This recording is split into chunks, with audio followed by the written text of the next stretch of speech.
मैं हूं आपके साथ प्रिया तिवारी। दशहरा केवल एक पर्व नहीं बल्कि एक प्रतीक है, असत्य पर सत्य की, अधर्म पर धर्म की और अहंकार पर विनम्रता की विजय का। कहते हैं कि इसी दिन भगवान श्री राम ने रावण का वध कर धर्म की स्थापना की थी। आज दशहरे के इस खास कार्यक्रम में हमारे साथ मौजूद हैं आचार्य मनोज शुक्ला जी। आचार्य जी, सबसे पहले तो आपका बहुत बहुत स्वागत है हमारे इस खास कार्यक्रम में। प्राइम टीवी के सभी दर्शकों को हार्दिक नमस्कार। आचार्य जी, हिंदू धर्म में दशहरे का आखिर क्या महत्व है? सबसे पहले तो हमारे दर्शकों को इसके बारे में बताइए। देखिए, हिंदू धर्म में दशहरा का विशेष महत्व है। कहा जाता है अच्छाई बुराई पर जो है अच्छाई की जीत का प्रतीक मानकर मनाया जाता है। यह पर्व हर साल अश्विन माह में शुक्ल पक्ष की 10वीं तिथि को मनाए जाने का विधान है। हिंदू धर्म की मान्यताओं के अनुसार भगवान राम ने लंकापति रावण का वध करके माता सीता को उनसे आजाद कराया था। इस अवसर पर हर साल लंकापति रावण, कुंभकर्ण और मेघनाथ के पुतलों का दहन किया जाता है। वहीं उत्तर भारत में इस त्योहार को बड़े ही धूमधाम से मनाया जाता है। साथ ही मां दुर्गा ने महिषासुर नामक राक्षस का अंत किया था, इसीलिए यह पर्व विजयदशमी के नाम से भी जाना जाता है। वहीं इस साल दशहरा 2 अक्टूबर को मनाया जा रहा है। वहीं आज के दिन कई शुभ योग भी बन रहे हैं, जिसमें कुछ दिन का महत्व और बहुत ही बढ़ गया है। साथ ही कई अन्य ग्रहों के योग भी बन रहे हैं। जी आचार्य जी, अगर बात करें भगवान श्री राम ने वानरों की सहायता लेकर ही क्यों लंका पर आक्रमण किया, इसके पीछे की क्या कहानी है, क्या कथा है? देखिए, भगवान श्री राम ने लंका पर आक्रमण के लिए वानरों की सहायता इसलिए लिया क्योंकि यह संपूर्ण घटना का एक दिव्य योजना है और धर्म स्थापना की एक भाग है छोटा सा। जब रावण ने माता सीता का हरण किया तब श्री राम ने वनवास काल में थे और वन में वनवासी रूप में भ्रमण कर रहे थे और राजकीय सेना उनके पास नहीं थी। जंगल में भ्रमण करते हुए उनकी भेंट वानर राज सुग्रीव से हुई, जो स्वयं अपने भाई बाली द्वारा सताए गए थे।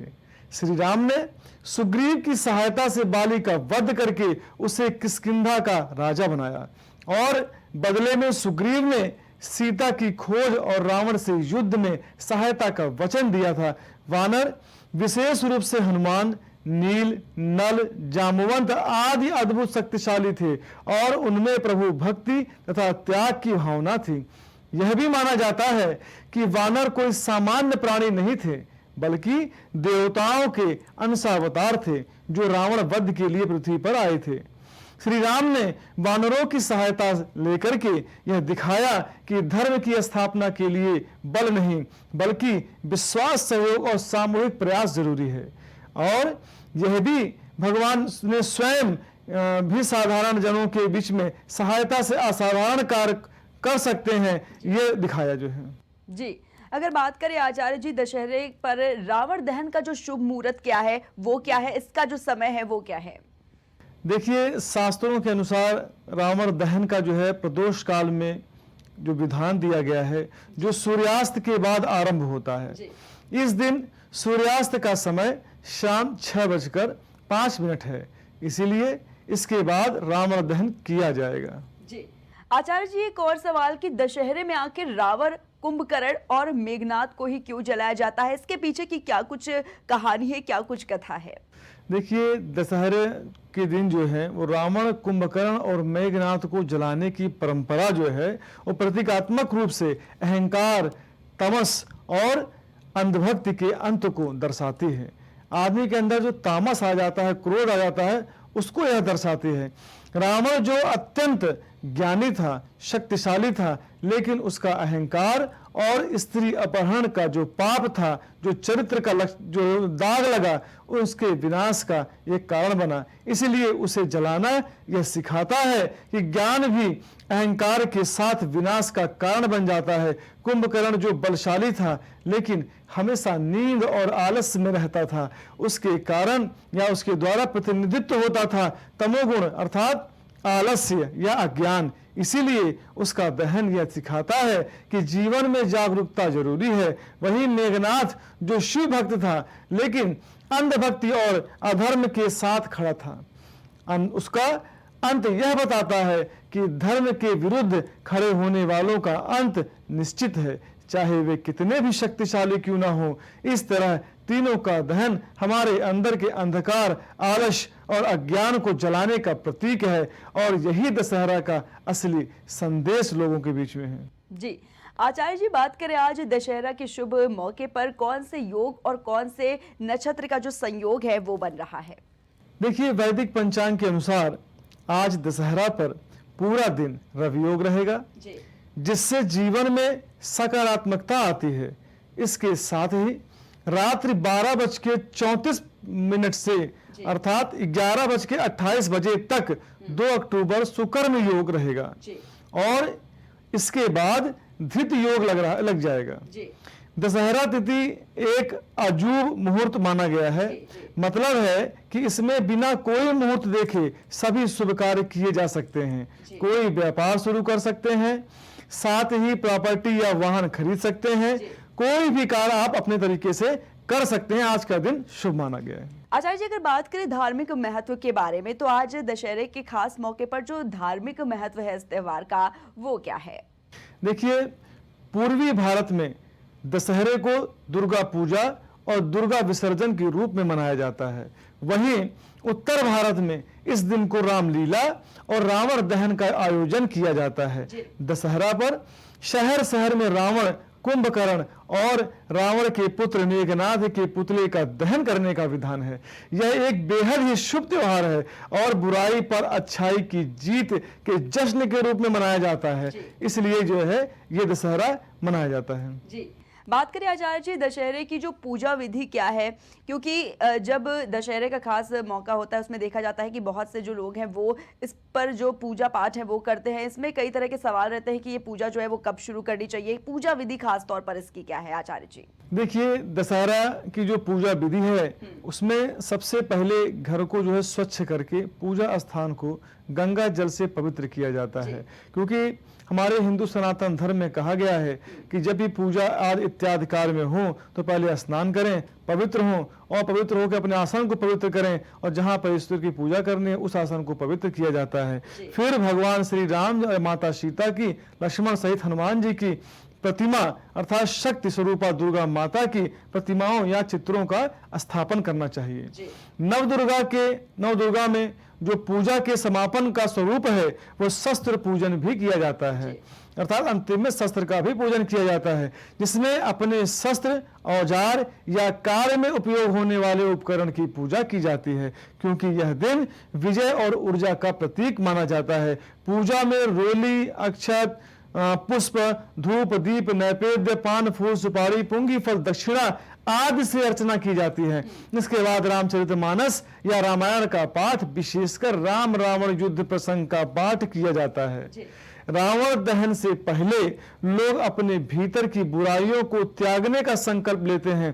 पूजा के अंत में आरती करके प्रसाद वितरण किया जाता है और फिर रावण दहन किया जाता है, जो बुराई पर अच्छाई की विजय का प्रतीक है। जी आचार्य जी, अगर बात करें रावण से विजय प्राप्त करने से पहले भगवान श्री राम ने किस शिवलिंग की स्थापना की थी, कौन से शिवलिंग की पूजा की थी, इसके पीछे की कथा क्या आचार्य जी बताइए? जी देखिए, रावण पर विजय प्राप्त करने से पहले भगवान राम ने तमिलनाडु के रामेश्वर में स्थित रामेश्वर ज्योतिर्लिंग की स्थापना की थी, जो 12 ज्योतिर्लिंगों में से एक है। मान्यता है कि रावण शिव जी का परम भक्त था, इसलिए रावण से युद्ध में विजय प्राप्त करने हेतु श्री राम ने शिव जी की आराधना करने का निश्चय किया। उन्होंने हनुमान को कैलाश भेजा शिवलिंग लाने के लिए, लेकिन विलंब होने पर माता सीता ने समुद्र तट की रेत से एक शिवलिंग बनाकर और उनकी स्थापना कर दी और श्री राम ने उसी की पूजा की। बाद में हनुमान जो लिंग लाए वो वही स्थापित कर दिया गया और श्री राम ने आदेश दिया कि पहले रेत वाले लिंग की पूजा की जाएगी और इस घटना के कारण इस स्थान को रामेश्वर कहा गया, जिसका अर्थ है राम द्वारा स्थापित ईश्वर अर्थात शिव की यह कथा जो है भगवान राम की भक्ति और विनम्रता, धर्म के प्रति श्रद्धा को दर्शाती है।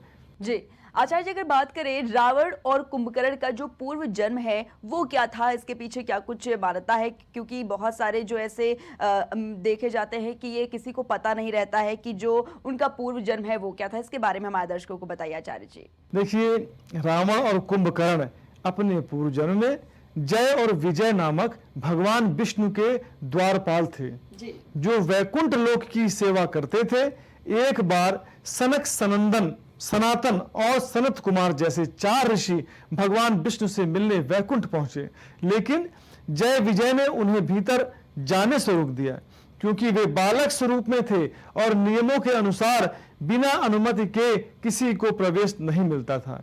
ऋषियों ने इसे अपमान समझकर क्रोधित होकर उन्हें श्राप दे दिया कि वे जन्म जन्मांतर तक पृथ्वी पर जन्म लेकर भगवान विष्णु के विरोधी बनेंगे।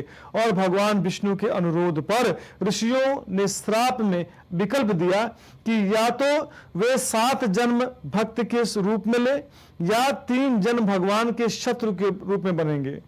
जय विजय ने जल्दी वैकुंठ लौटने के लिए शत्रु रूप में जन्म लेने का विकल्प चुना।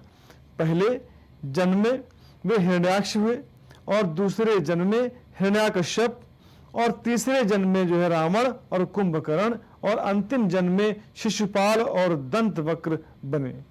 और हर बार भगवान विष्णु वराह, राम और कृष्ण रूप में उन्होंने मोक्ष प्रदान किया, उनका वध किया और वो जो है 3 ही बार में भगवान के वैकुंठ लोक वापस चले गए। जी आचार्य जी, अगर बात करें आज दशहरे के खास मौके पर किन राशियों पर विशेष लाभ का जो प्रभाव है वो देखने को मिल रहा है? देखिए, ज़्यादातर मैं कहूँगा कि चलते समय मेष राशि जो है, मेष, कर्क और धन राशि वालों के लिए यह समय बेहद शुभ माना जा रहा है। मेष राशि के जातक को कैरियर, व्यवसाय में नए अवसर प्राप्त होंगे तथा जो रुके हुए कार्य हैं वो पूरे होंगे। कर्क राशि के लोगों को सामाजिक मान सम्मान, मर्यादा और आत्मविश्वास में वृद्धि देखने को मिलेगी। साथ ही वरिष्ठों से सराहना मिलने की संभावना है। और वहीं धनुराशि के लिए यह पर्व आर्थिक रूप से लाभदायक रहेगा और पारिवारिक जीवन में सौहार्द बना रहेगा। इसके अतिरिक्त मिथुन, मकर, कुंभ राशि के जातकों के लिए भी दशहरे के बाद भी यह समय सकारात्मक परिणाम लेकर आ सकता है। विशेषकर धन लाभ, तरक्की और मानसिक शांति के मामलों में कुल मिलाकर यह विजयदशमी कई राशियों के लिए नए शुभ अध्याय की शुरुआत कर सकता है। जी, अगर बात करें आचार्य जी, दशहरे पर पूजा करने से क्या लाभ लोगों को मिलता है? देखिए, दशहरा पर पूजा करने से व्यक्ति को आध्यात्मिक तरीके से और मानसिक तरीके से, भौतिक तरीके से तीनों स्तरों पर लाभ प्राप्त होता है। यह पर्व असत्य पर सत्य की विजय, अधर्म पर धर्म की विजय और अहंकार पर विनम्रता की जीत का प्रतीक है। इसलिए इस दिन पूजा करने से नकारात्मक ऊर्जा का नाश होता है और जीवन में सकारात्मक साहस और आत्मविश्वास का संचार होता है। देवी दुर्गा और भगवान राम की पूजा करने से रोग का क्षरण, शोक, शत्रु और दोषों से मुक्ति मिलती है। साथ ही जीवन में सफलता, विजय और समृद्धि का मार्ग प्रशस्त होता है।